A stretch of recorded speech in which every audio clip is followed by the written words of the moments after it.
Well, I have no choice but to record my review of The Last of Us HBO's episode 2 through my phone because my computer is just giving me too many problems. And I can't wait to get a brand new laptop so I can start doing videos properly.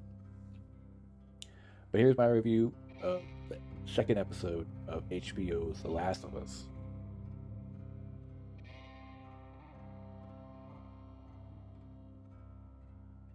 The opening was great. I knew this was coming, and I was aware that they were going to do some type of backstory from reading things on Reddit, and I really liked this opening.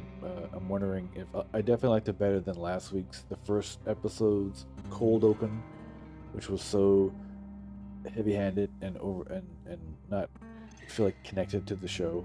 But this one is like the origin of where it began, and although they still kind of didn't get it exactly into how it happened, they just said that some lady got infected and bit a bunch of people.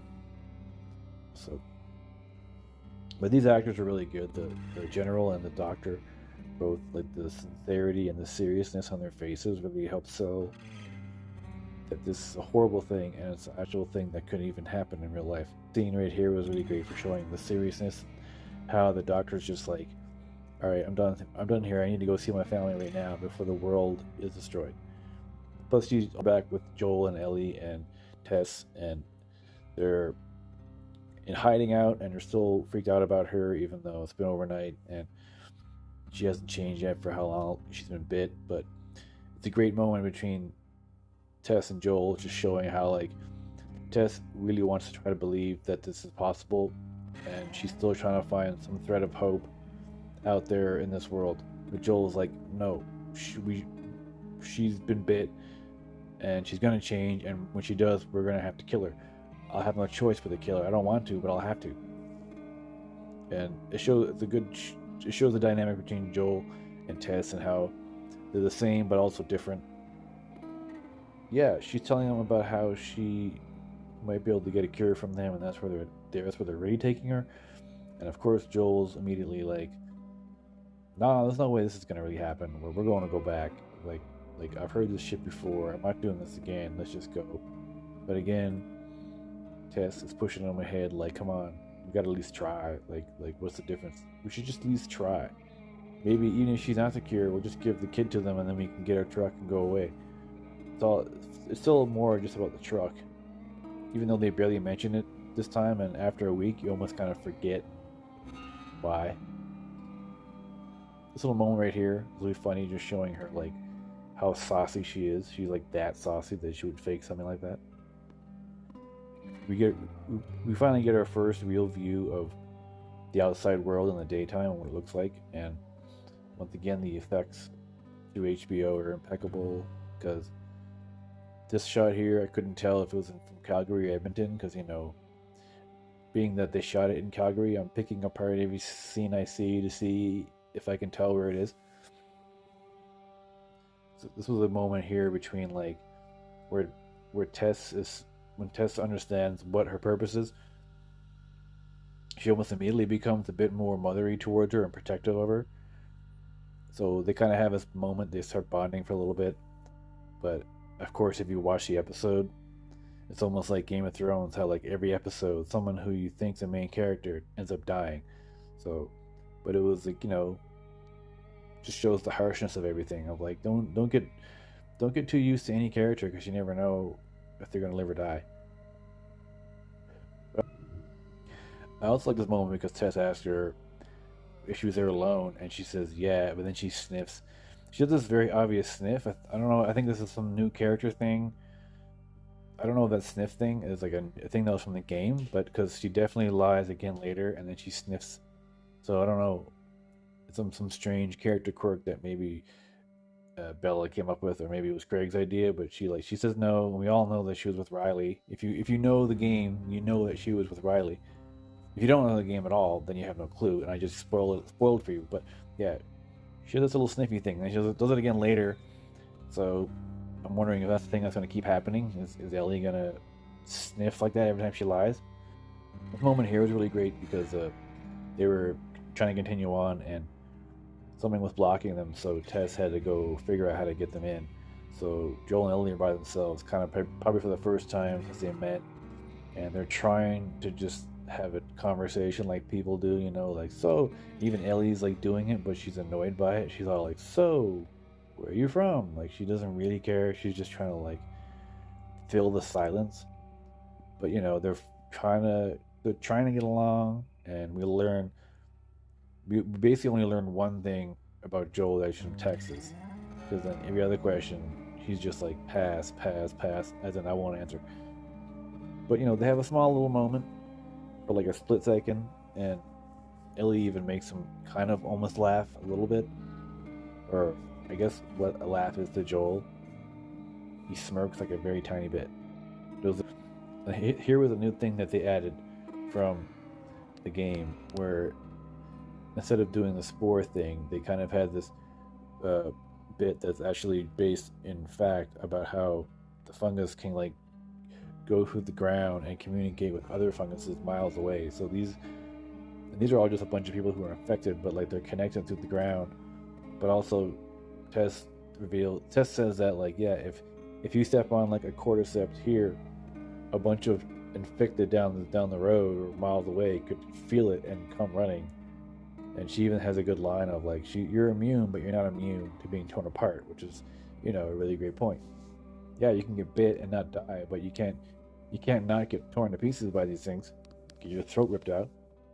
I actually visited this set, and it's crazy how like all of it, pretty much everything, but what's on the building around it is just completely CG'd in. There's a couple like that truck in the corner is real, and there was like chunks of like the ground on the ground and whatnot, but like everything beside the building and behind it is all just like blue screen. So, but it's impressive at how real it still looks. But this building itself is just like some men's clothing store, and I went there a couple times and took some pictures as much as I could from outside. I'd walk by and take some videos, and people were pretty strict, like immediately, like put your phone away. But I'm like, sorry, I just can't not. This is too interesting to me. And here we are, and they're in the museum, and of course, a clicker comes, shows up, but he doesn't hear them yet. Well, he does now, but it's interesting in the scene to see how terrified Ellie was, but also showing like the slightly different variations of the clickers. Like they both kind of look the same, though the one attacking Joel head is like reddish orange, but the other one that's coming after Tess and Ellie is has like a white head. It's almost like the male is orange and the female is white.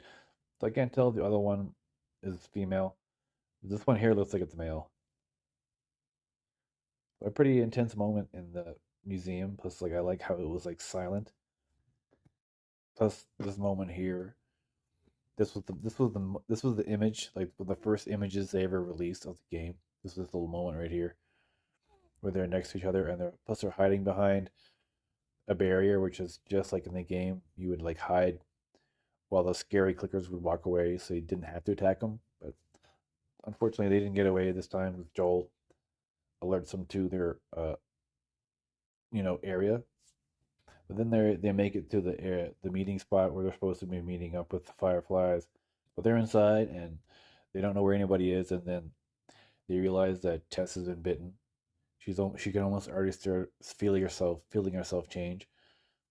Ellie kind of realizes she's like, holy shit, she's infected. So yeah, Tess realizes that that's it. Like she's gonna be done soon. So she's just like, Joel, take this girl. She's our last hope. Maybe we can finally redeem ourselves in some way. Because she keeps saying all the shit we did. So she says that, like, I don't know what they mean by that, but who knows if they'll get into that later in the episodes or not. But who knows? Like they have like a dark past.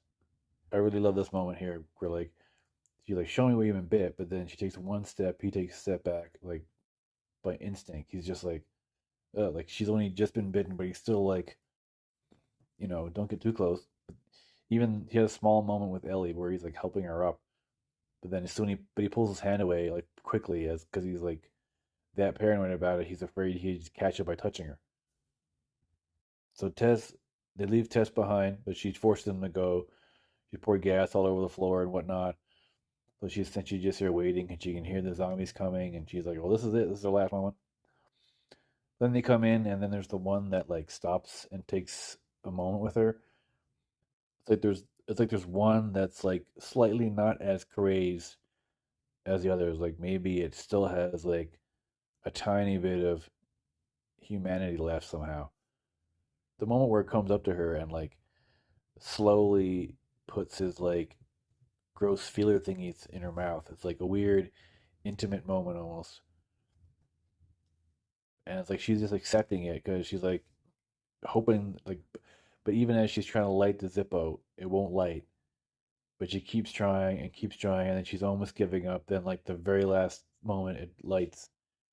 But this moment here was like kind of unusual. It was almost as if the actual clicker was slightly conscious of what it was doing, and it wasn't just being controlled by the fungus. So yeah, then Tess blows everything up, and sad face for a little bit, and then but then Joel just kind of turns around and walks off. So it's like a great last shot moment because Joel kind of just walks off, and he's just kind of has this attitude of like, I don't even care if you follow me, just do whatever the hell you want now. He's just like he's gonna go on, and then she has to decide, do I go on by myself or do I go on with this guy? But she's like, well, I definitely have better chances if I go with this dude who has a gun. So, but even then, when you don't really know where she's going when before the camera cuts. Maybe she doesn't. Maybe they want you to think that she's not going to follow him, but obviously they are. Obviously they are. So yes, another spectacular episode, and I think that I'm going to be watching every episode twice now before I do a review. But that was my review for episode two. Spectacular, 9.5, I'd say, out of 10, if I'm going to rate it, which I didn't do last time. But let's see what happens. See you in a week when it's time for the review of episode three. Thank you for watching.